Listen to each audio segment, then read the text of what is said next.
Quinnen, is that how you pronounce it? Cunin, Your Honor. Thank you. Cunin? Okay, I beg your pardon. Cunin? Yes, sir. You're up.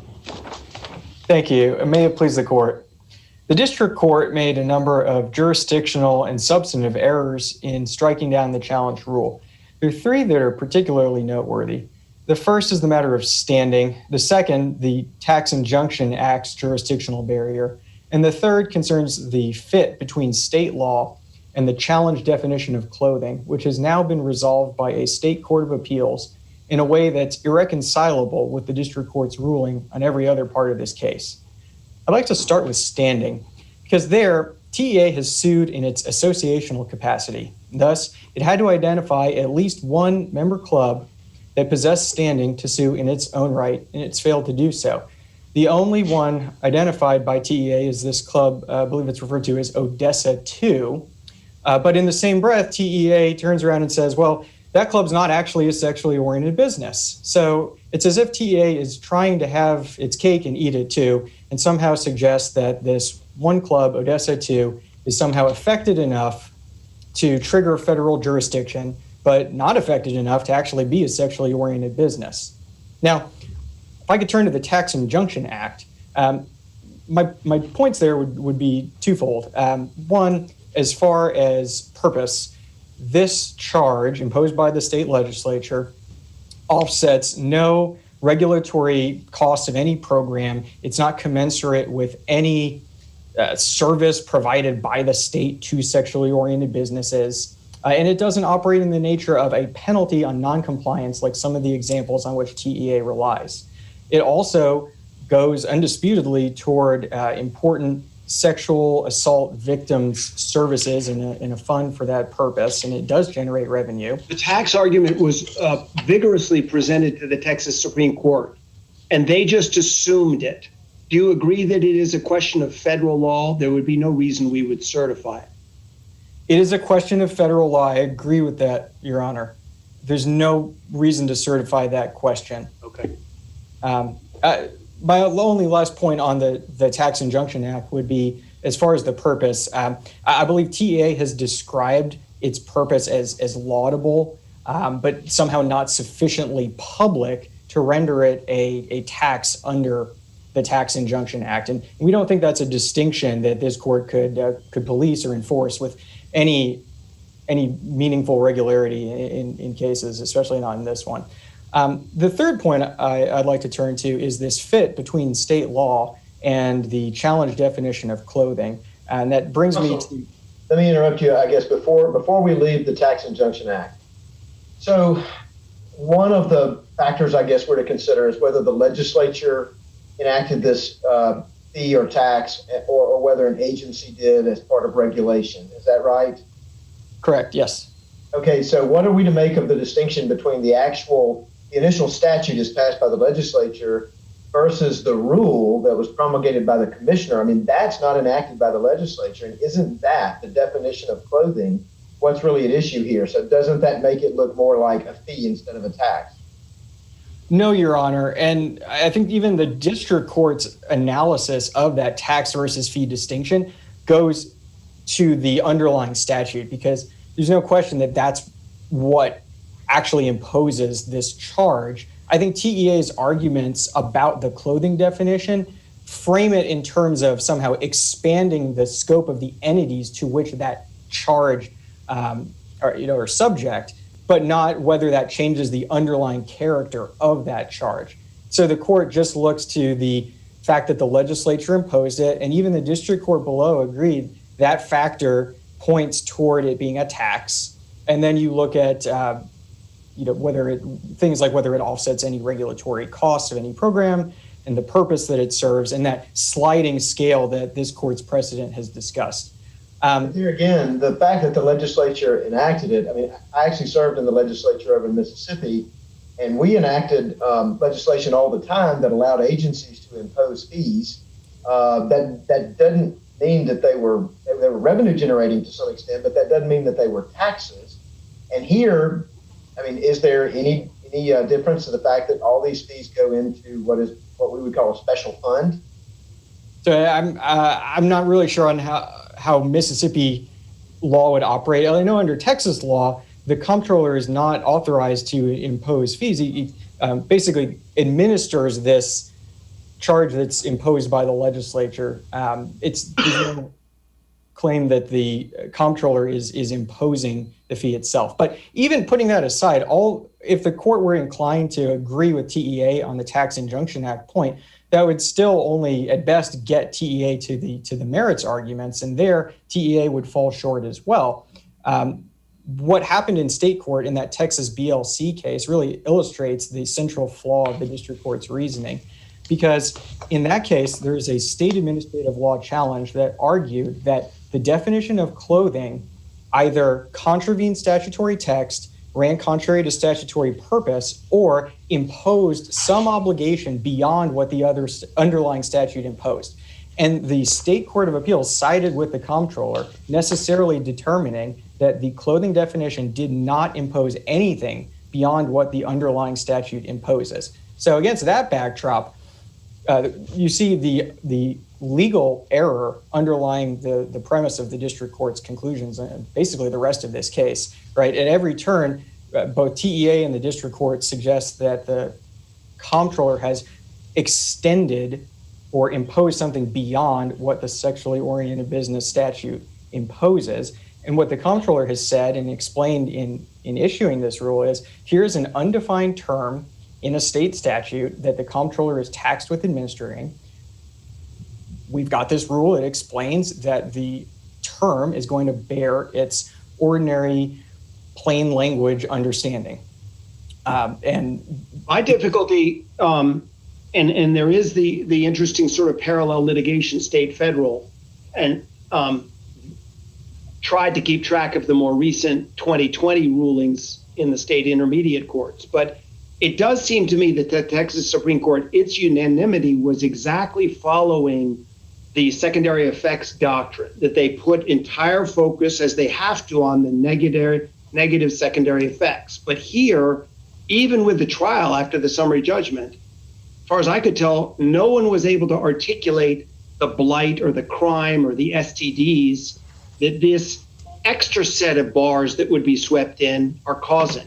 And I can't find a case anywhere that says if there's no proof of negative secondary effects, that we can still somehow pretend this is aimed at neutral things other than suppressing the speech. And that's the logic the district court followed, and it seems consistent, especially with our MD2 decision. So I would push back against the premise of that, which is that there's some additional requirement for new secondary effects. The comptroller is saying that.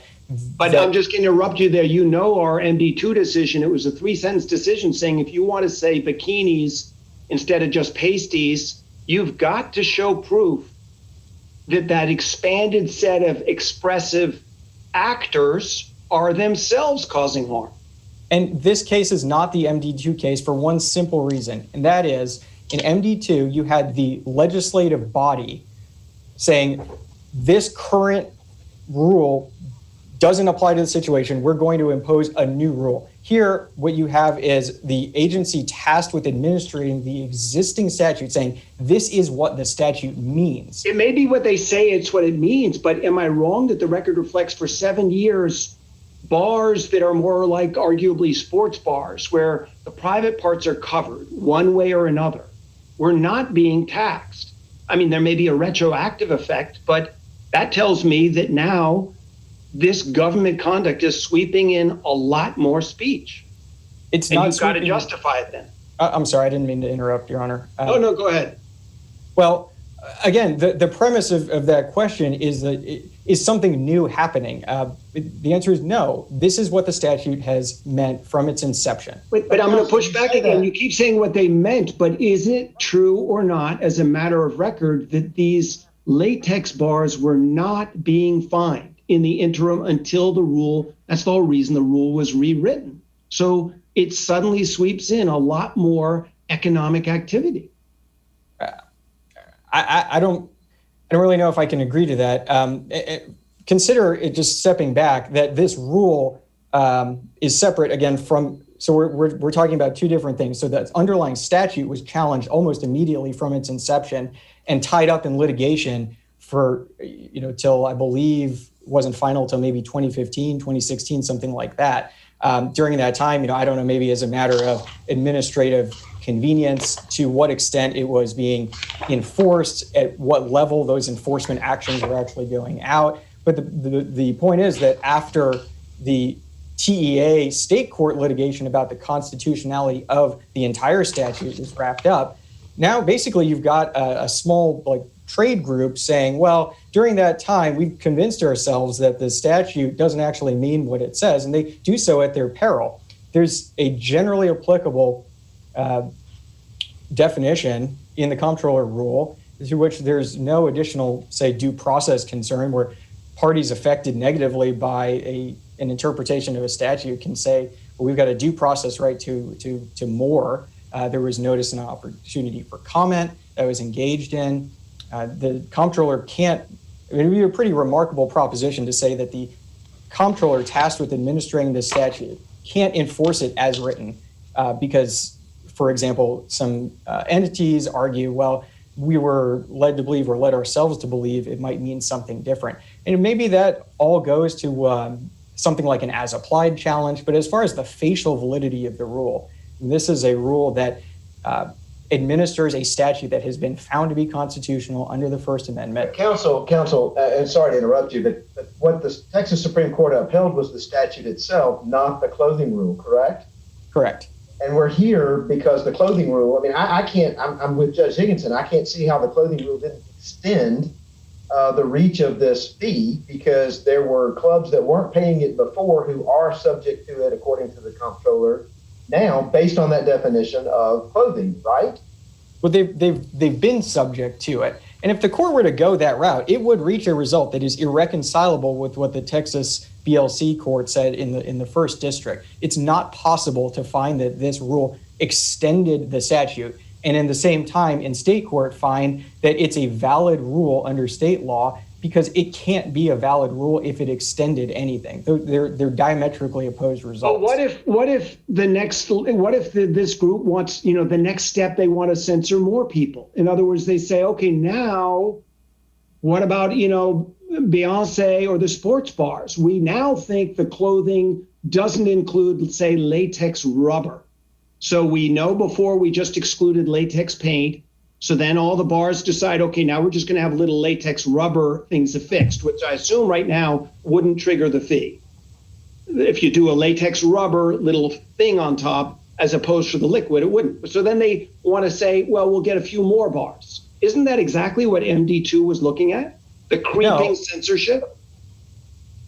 No, it's not. And if any entity wants to make a record and actually has standing and wants to develop that record, there are as-applied challenges that I'm sure could be brought to a rule like this. But as far as its facial validity, the comptroller does not stand in the same shoes as the entity promulgating the new law in MD2. And if there's a slippery slope type argument, let the appropriate plaintiff in the appropriate case make that record and consider it accordingly. But here, is probably a best segue to the equal protection argument, just for example, right? The clubs that TEA is saying are similarly situated aren't really similarly situated. There are different manners of dress, different business models, even right. on top of Did you, on that point though, on appeal you're saying that, did you ever tell the district court that they weren't similarly situated? Because his ruling suggests that wasn't an argument Texas made. I believe that we did make the argument, but I'm not sure. I'm not sure the specific reference Your Honor is referring to. Well, here I'll read from the district court findings of fact. Notably, however, defendants does not address the type of sports bar and grill establishment places also assert a similarly situated business. Because if I remember the trial evidence, you chose not to put any on. You barely cross-examined anybody. So where did you develop any argument below that sports bars with the naked buttocks are dissimilar?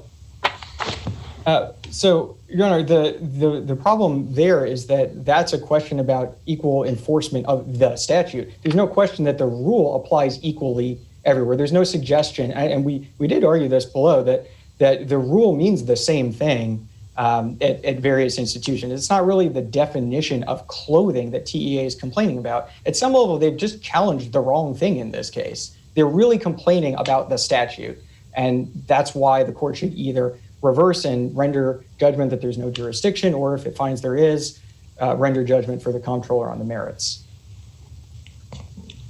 All right, sir, we have your initial argument. You have reserved rebuttal time.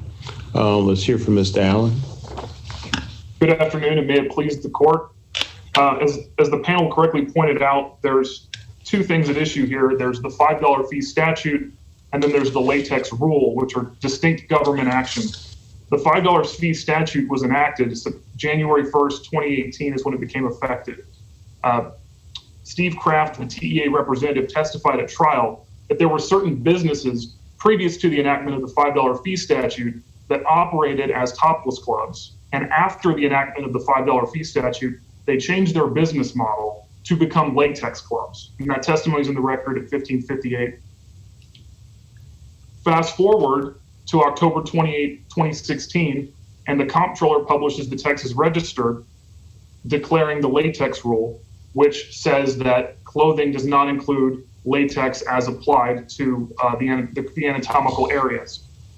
Prior to that announcement, there was no government policy that latex did not qualify as clothing sufficient to take a business out of the definition of sexually oriented business and to avoid application of the $5 fee. Now, as Justice Higginson pointed out, the comptroller did not present a case in chief, and Mr. Langenberg, the comptroller's in-house counsel, testified that the purpose of the latex rule, the admin code that's being challenged in this case, is to facilitate uniform enforcement of the $5 fee statute, and that's in the record of 1616. He also testified, Mr. Higginson, I'm sorry. Oh, well, no, I was just at a very simple level. The difficulty in this case is the Coombs decision for me. So maybe, at a very simple level, it's hard to think that the fee could be constitutional as to naked dancing, but not constitutional as to body paint dancing. But is that essentially your argument? And that isn't somehow recycling the argument that was made and lost to Texas? No, Your Honor, because Combs 1 involves the $5 fee statute, which conducted a secondary effects analysis of nudity combined with alcohol and the deleterious effects that could occur because of that. The administrative rule, the latex rule, did not conduct a secondary effects analysis of any kind. If you look at if they had thought to define clothing, then the decision there would basically need no revision. It would therefore make your argument now unavailing. Had they put the definition in then, or you don't think so? If the legislature had included what the latex rule is in the original $5 fee statute, then this would have been a different case, and the inquiry would have been, is the secondary effects analysis in the $5 fee statute as it was originally written sufficiently tied to the regulation when it extends to latex? You can have a secondary effects analysis that says nudity in the presence of alcohol has harmful effects, but that doesn't necessarily mean that entertainment with latex-clad dancers would cause those secondary effects. If the regulation is going to apply to latex, then I think there needs to be a connection under the case law between the regulation and latex. It is latex liquid, though, right? The rule wouldn't restrict your dancers from having latex pasties. It's liquid. Justice Higginson, you're correct that it would not include your traditional latex dress that was not applied in a liquid state, but the actual latex that the dancers do wear at latex clubs is not liquid when anyone can see it. It's just liquid when it's applied. Okay. The nude dancing has had, its own unique story in First Amendment jurisprudence. I don't see that the Supreme Court has yet invalidated a restriction. The most recent case is Alameda Books, and it looked like they were relaxing the proof standard considerably. Would your answer be that, well, Justice O'Connor still said you have to have tangible evidence? It's got to be there? That's correct, Your Honor. If the comptroller had presented some evidence in the administrative rule of a secondary effects analysis of any kind, which it did not. The administrative rule does not have a secondary effects analysis for nude dancing or latex dancing. Then this would be a different case. If even theoretically at trial, the comptroller had presented a case in chief and presented what its governmental interest in enacting the latex rule and extending the application of the $5 fee statute to latex clubs was, then this might also be a different case. But the first witness seemed to think he couldn't answer because of the deliberative process privilege. But therefore, the district court had to draw a negative inference from that refusal. Is that fair to say? The district it doesn't court mean that there wasn't secondary effects proof that animated the legislature. It's just it was never volunteered. Or do you think I'm misreading that record? No, Your Honor. I think you're reading it correctly. The trial court was well within its authority to make a negative inference from the assertion of privilege based on the case law and under Patton. And yet his summary judgment ruling preceded the trial.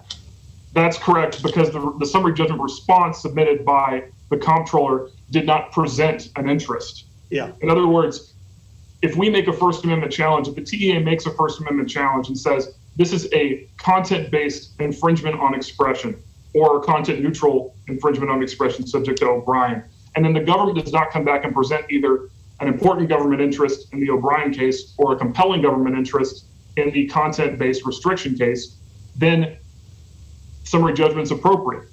And the comptroller also did not move for a new trial or ask for reconsideration of the First Amendment issues following presentation of evidence, and they did not present any type of government interest that would sustain any level of constitutional scrutiny. I'd like to address the associational standing arguments that were advanced by the comptroller. Well, before you jump back to the jurisdictional, could you speak to the equal protection ruling?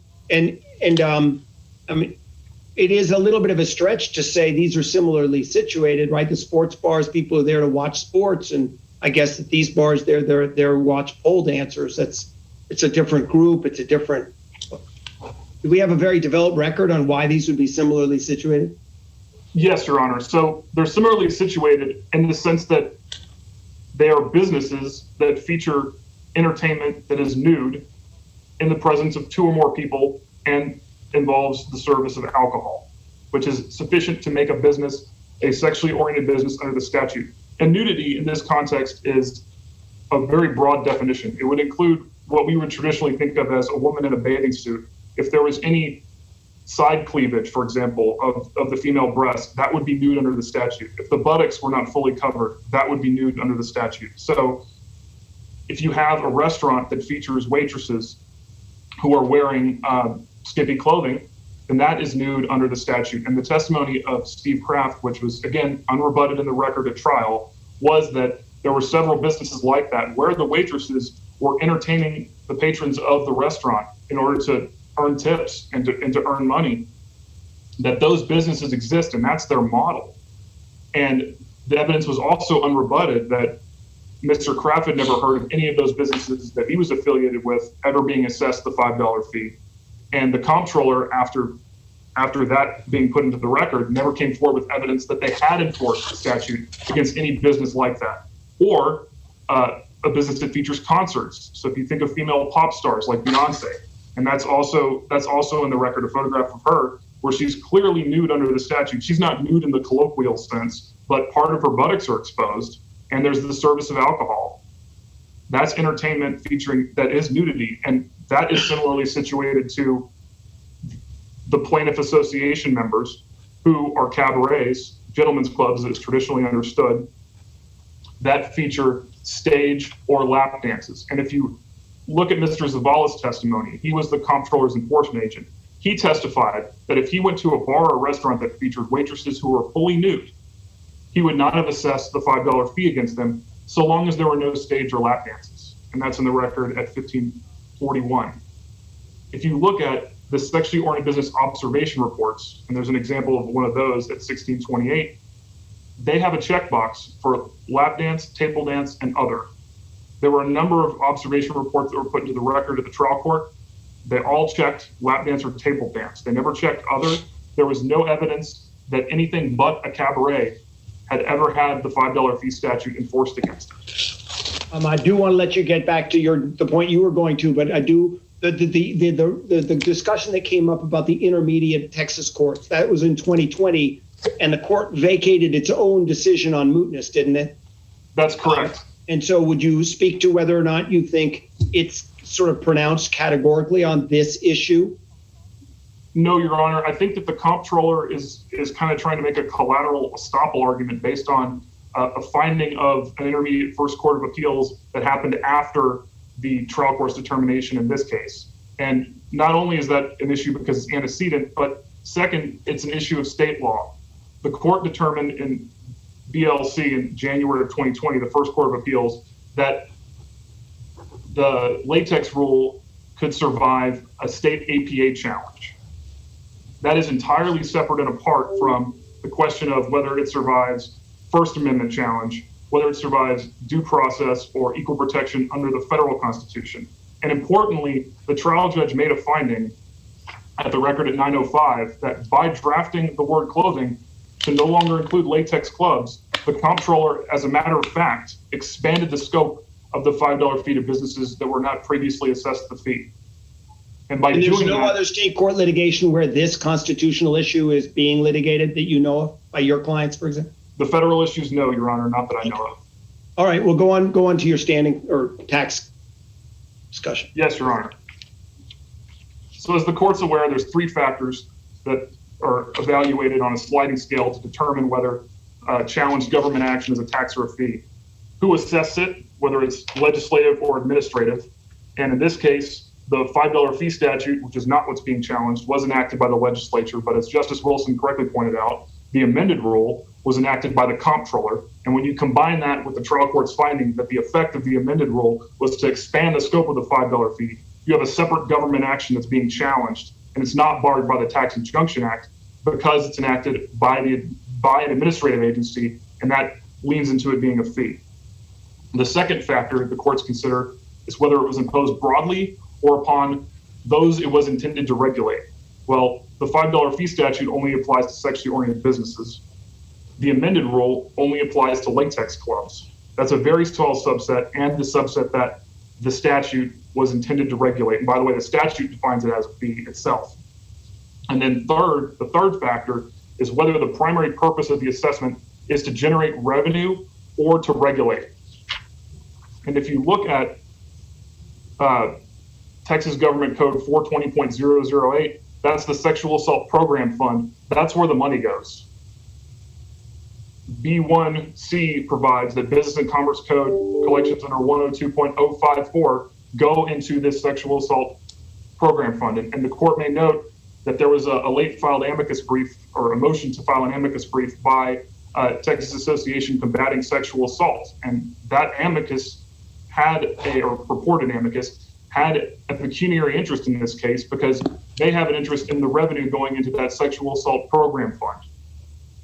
The Sexual Assault Program Fund is set up to combat what the $5 fee statute initially identified as the deleterious effects of the sexually oriented business's operation. So this fund is targeted at combating the very effects that were the basis for the $5 fee statute's original enactment.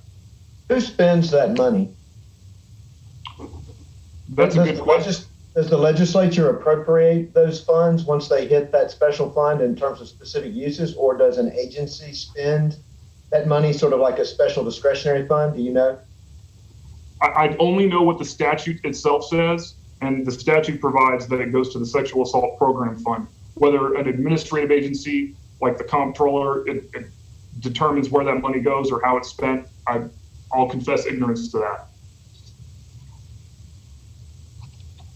There's an argument that advanced by the comptroller, at least in their briefing, that this is like a sin tax or a cigarette tax. But I wanted to point out two critical distinguishing factors between that tax. The first is that the disposition of revenue under the cigarette tax, under Texas Tax Code 154.603, 81.25% goes into the general revenue fund. And then above a certain point, 100% goes into the general revenue fund.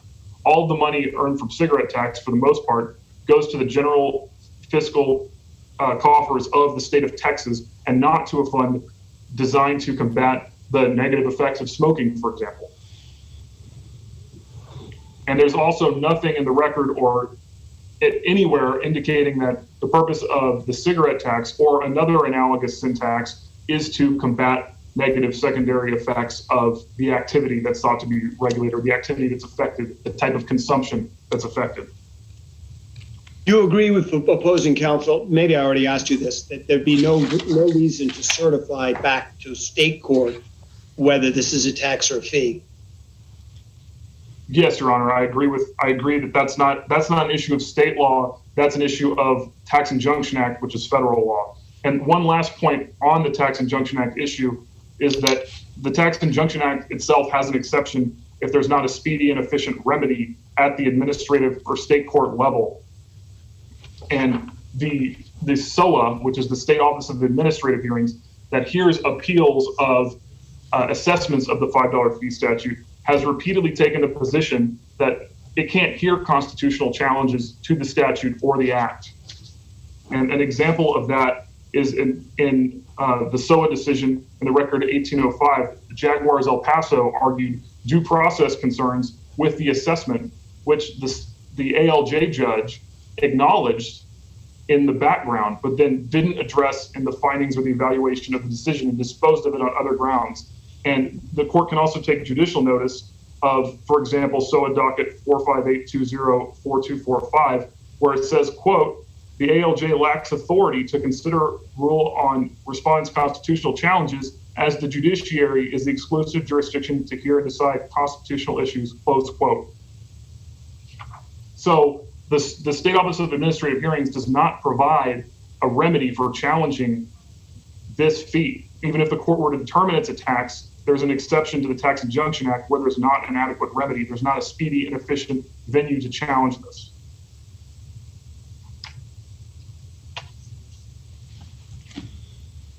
I'd like to address the comptroller's arguments relating to associational standing.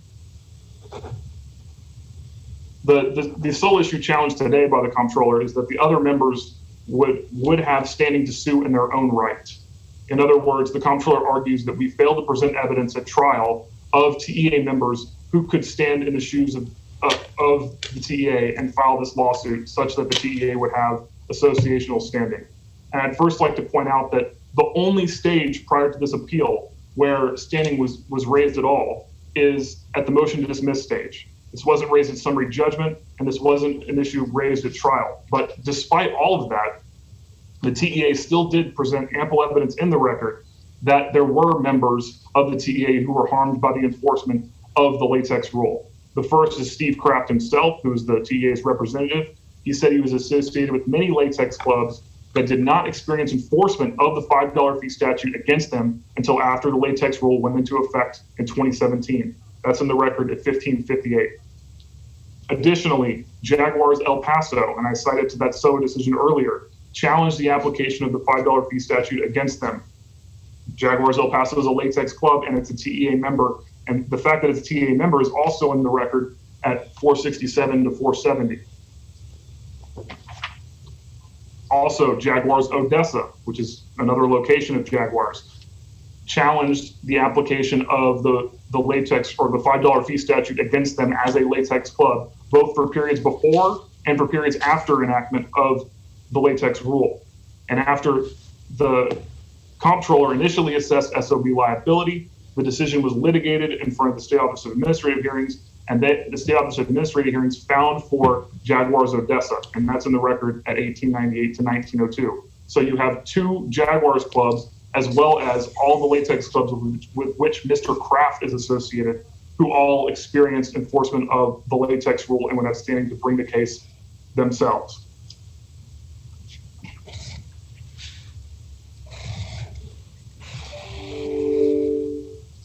The last topic that I'd like to address is the substantive due process ruling. The trial court held that retroactive enforcement of the latex rule would violate due process because it would be harsh and oppressive. And the first time that a policy was disclosed, a uniform policy that latex clubs would be considered sexually oriented businesses, was October 28, 2016 in the Texas Register. The testimony of the TEA representative was that prior to that, clubs became latex clubs precisely to avoid the $5 fee statute. That's the very definition of settled business expectations. And I'd like to mention that there's a Fifth Circuit decision, Furman v. U.S. from 1993. And the court in that case discusses Untermeyer, which is the original sort of retroactive application due process challenge to an assessment. And the court in Untermeyer held that a brand new tax that applied to new conduct violated due process if it was applied retroactively. This court in Furman held that modification or limitation of a deduction, I see that I'm out of time. If I could finish this one point. Yeah, finish your statement. Thank you for your indulgence. In Furman, limitation on a federal tax deduction that modified the amount of the deduction was not an assessment against a new category of behavior. So retroactive application of that kind of modification does not violate due process. But if you have a new rule applying to new conduct, such as the amended rule applies for the first time to latex clubs, and that's done retroactively, that upsets settled business expectations, and the trial court correctly found that it violated due process. So for those reasons, the TEA respectfully requests that the court affirm the trial court's judgment. All right, thank you, Ms. Allen. We're back to you, Mr. Coonan, for rebuttal. Thank you, Your Honor. Three overall points.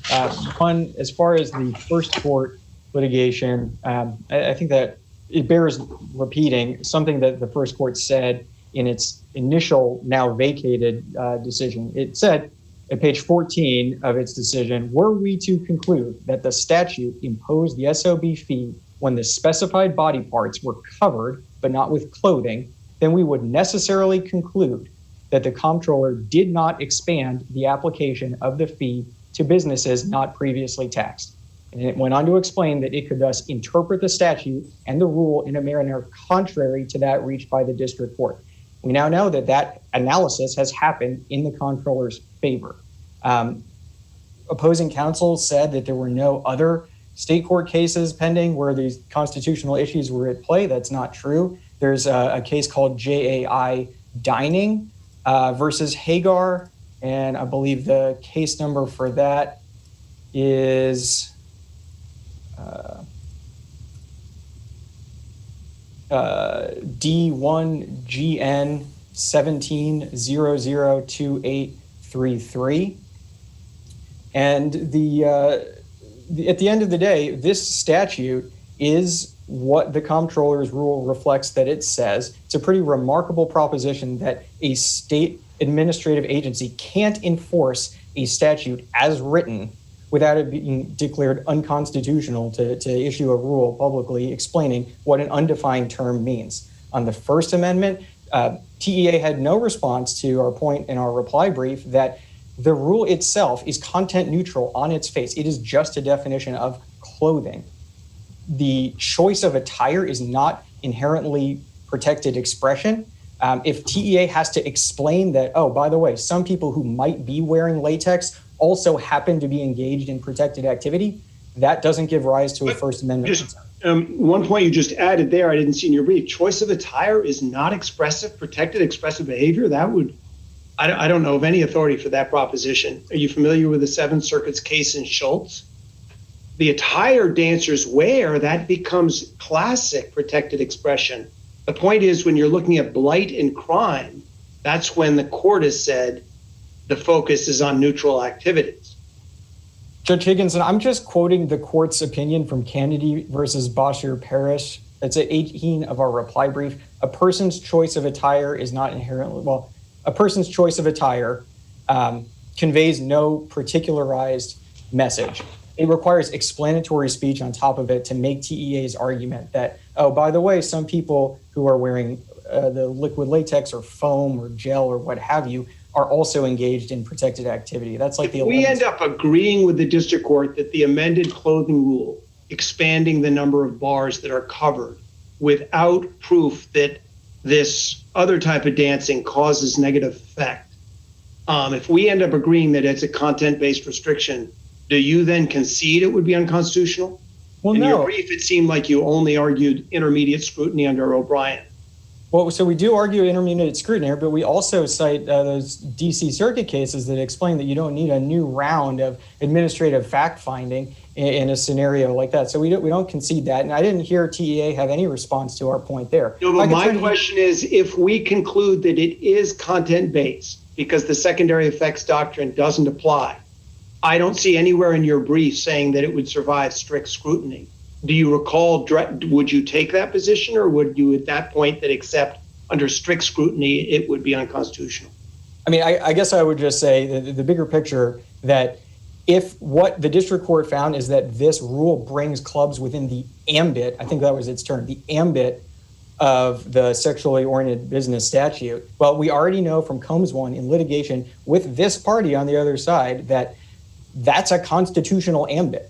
So if that's where it brings us, it's really a non-starter. If I could just make one quick point on equal protection. Judge Higginson, you asked about the briefing below on equal protection. I think it's important to look, for example, at ROA 1152 through 53. The comptroller points out that TEA hadn't put on evidence establishing its equal protection arguments. And it's important there to note that the state gets a presumption of regularity in enforcing and marshaling its enforcement resources that it was TEA's burden to overcome. The comptroller didn't have to put on affirmative evidence on that point. So we would ask the court to reverse and render judgment for the comptroller. Thank you. All right. Any other questions from the panel? Good. All right. Thank you, counsel, both of you, for your briefing and your argument and responsiveness to the court's questions. The case will be submitted and we'll get it decided as soon as we can. Two of you may be excused with thanks to the court.